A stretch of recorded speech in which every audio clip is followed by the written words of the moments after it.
YouTube, sur Facebook, comme une personne qui a disparu d'un seul coup, eh bien c'était pourquoi? C'était pour baisser la fréquence vibratoire, parce que on sait qu'aujourd'hui, c'est étudié par les scientifiques russes.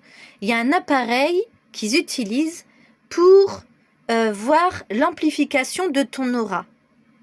Et en fait, ils l'ont utilisé, c'est-à-dire que quand tu as le téléphone, tu mets pas de shunjit, ton téléphone, il te mange dans ton aura. C'est-à-dire que tu vas perdre ta fréquence vibratoire qui est haute, elle va se trouer, ça va faire des trous dans ton aura. Et on le voit sur l'appareil, hein, c'est concret, hein, c'est un appareil qui a été fait en Russie.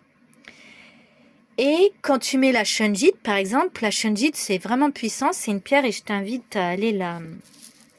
mes pierres, voilà, elle est ici.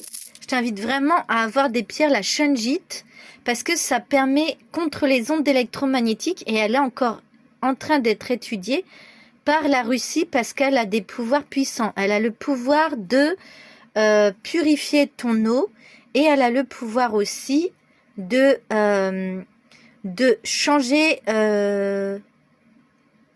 ta fréquence vibratoire. C'est-à-dire qu'avec ça, en fait, on ne peut pas trouver ton aura. Personne ne peut trouver ton aura.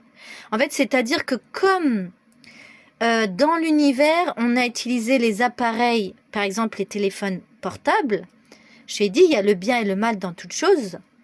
Donc, l'univers est bien fait, il nous a envoyé des pierres pour pallier au négatif de l'appareil. Parce que comme on est ignorant, on ne sait pas qui va manger notre énergie. Et les pierres sont là pour te protéger des énergies. C'est pour ça qu'il y en a, ils mettent plein de pierres aussi pour bien s'ancrer.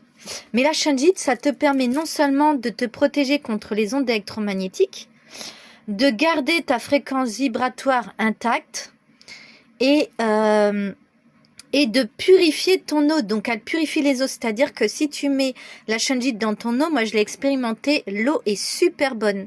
Et d'ailleurs, je me suis acheté un truc où il y avait de la shunjit dedans, des petites pierres de shunjit, pour purifier mon eau, que je peux prendre de l'eau du robinet, hein, tout simple.